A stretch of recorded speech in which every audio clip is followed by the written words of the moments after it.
Hi and welcome back to my channel. This is a make for Beebeecraft, and this is using the 12 pack of stencils that I got from them, and all the links will be below for this pack of stencils, the unboxing, and all the links that you need to go to Beebeecraft.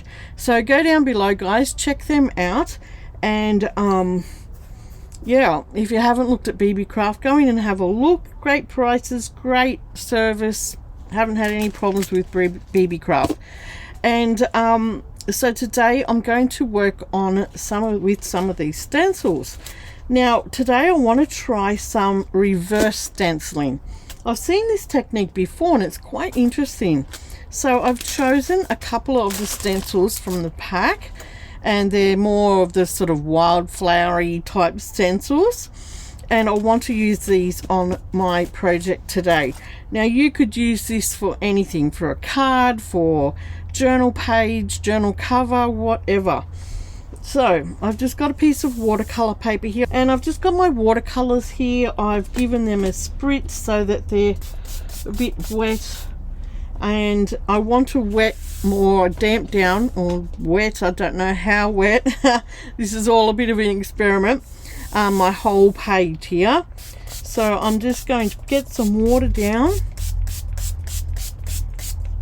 and then I'm going to just start playing with color. Okay, so I guess my sort of thoughts on this are the sky, you know, stuff to do with watercolors, I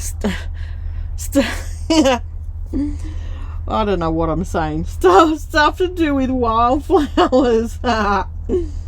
Oh gosh, it's been a weird day for me here, so just don't do what I do.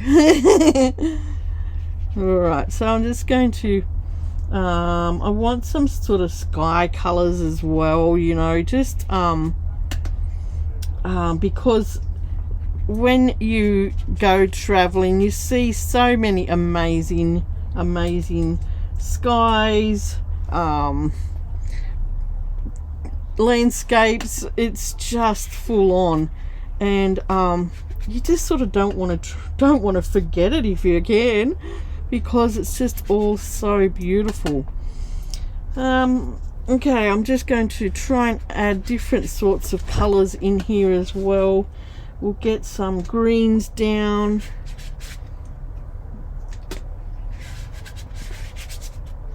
and I want to try and keep it quite wet.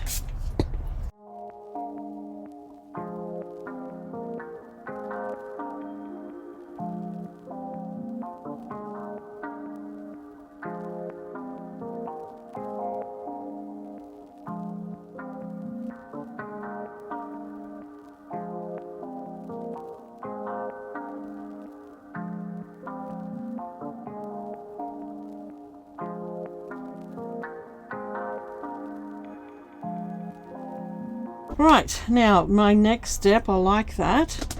Next step is to just dry it just a little bit.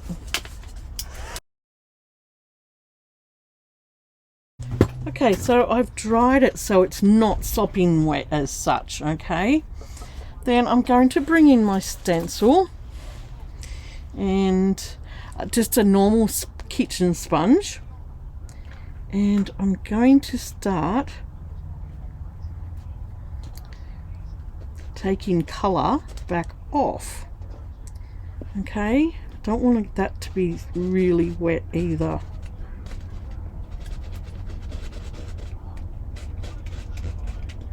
And if you can see, it takes the color back off. Isn't that fun? That is so fun.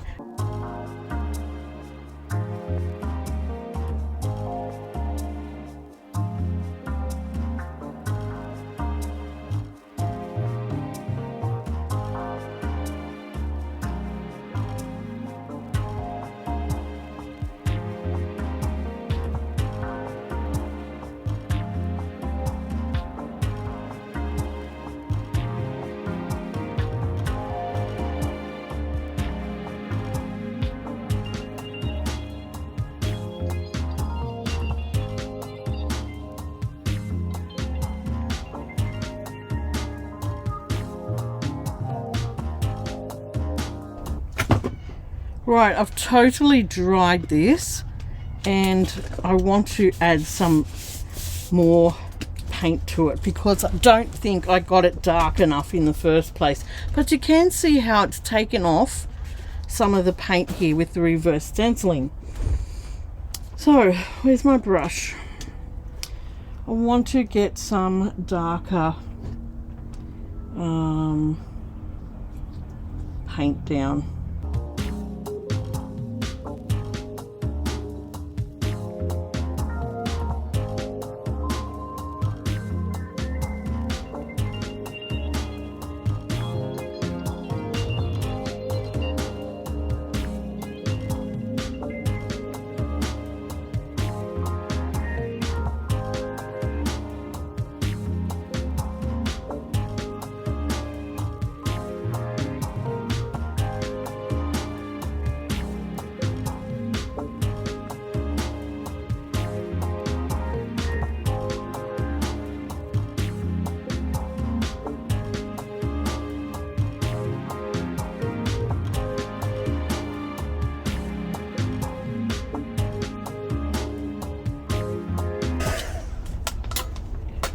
Right, let's go in now and see if we can take some of that paint back off.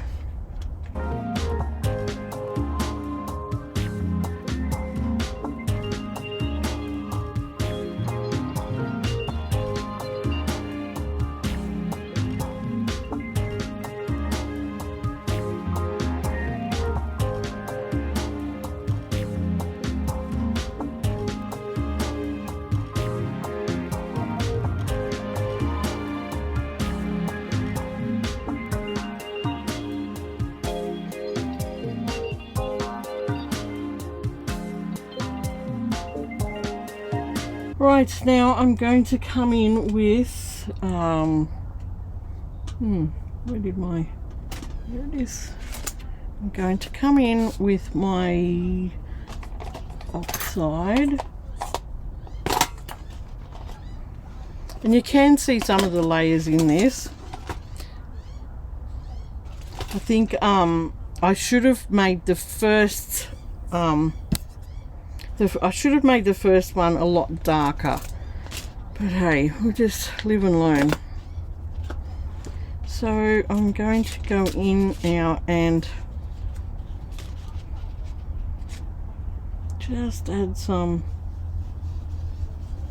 interest like in this way.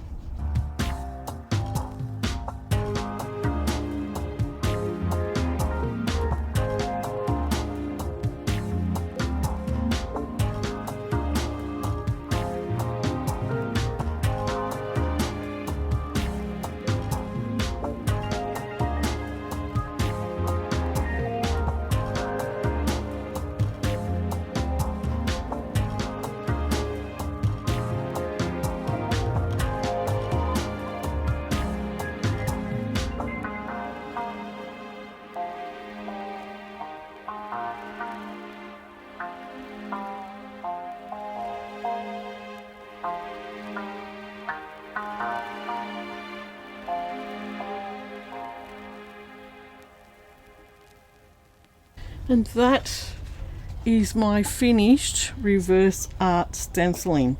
Now we've done both. We've done reverse art, which takes the colour off here, and it just looks beautiful, doesn't it? It just gives you that depth feeling of far in the distance. And then added the different, just the what was it, black soot and vintage photo, just a couple of distress colours at the top there, just to bring the flowers forward and give it just that bit of darkness, because there's a sunset in the background and the foreground things are a bit dark because the sun's behind it. I love it. I think it's turned out really good. And now that that's dry, I could go back in with my little fan brush, okay, and get some white on there, and let's do just a couple of splatters.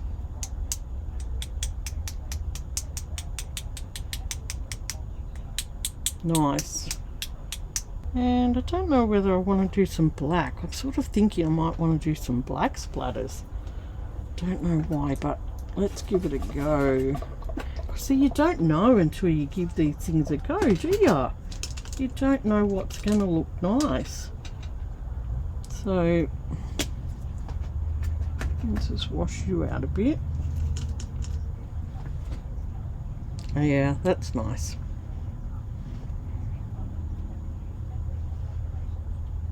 Okay, dry that.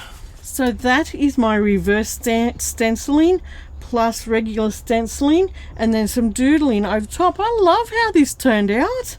I wasn't real sure at the beginning because I haven't done anything like this before, but I think the key was to get some darker colors down. You need those darker colors down so you can draw out the color, because that didn't leave a white. It left the color of the first layer that I did. But that's okay, you learn and you as you go along. But I think this would look amazing as an underwater scene as well. Gets you really thinking. So that was my little play with these stencils today. This was these two from the 12-pack set from Beebeecraft. I love that. I love it. I'm really happy how that's turned out. And you know, you could go and you could fold that in half and make a cover, a little note cover. You could just fold it in half this way and make it the middle of a signature. That would look beautiful. Or you could use it as a masterboard and cut up your bits and pieces to put in your junk journal's pockets and all sorts of things like that. Alright, so I hope you've enjoyed having a look at my play with the Beebeecraft stencils. All the links will be below for Beebeecraft, and don't forget at checkout you can put my coupon code in, which is Valita10, and get 10% off your purchase. So yeah, stick around for my next video. That will be using the dies, the embossed folders, and whatever else is in that pack. That will be in another week's time. And boy, this week's gone quick to get up to this point, but I just love how that's turned out. So thank you Beebeecraft for allowing me to showcase these products for you. I've really enjoyed doing this. It was a new technique for me. I didn't think it was going to work, but I love the end product of this. Alright, so thank you for watching. Give me a thumbs up, like and a share, and a subscribe if I didn't already say that, and I'll see you soon for a new make. Bye.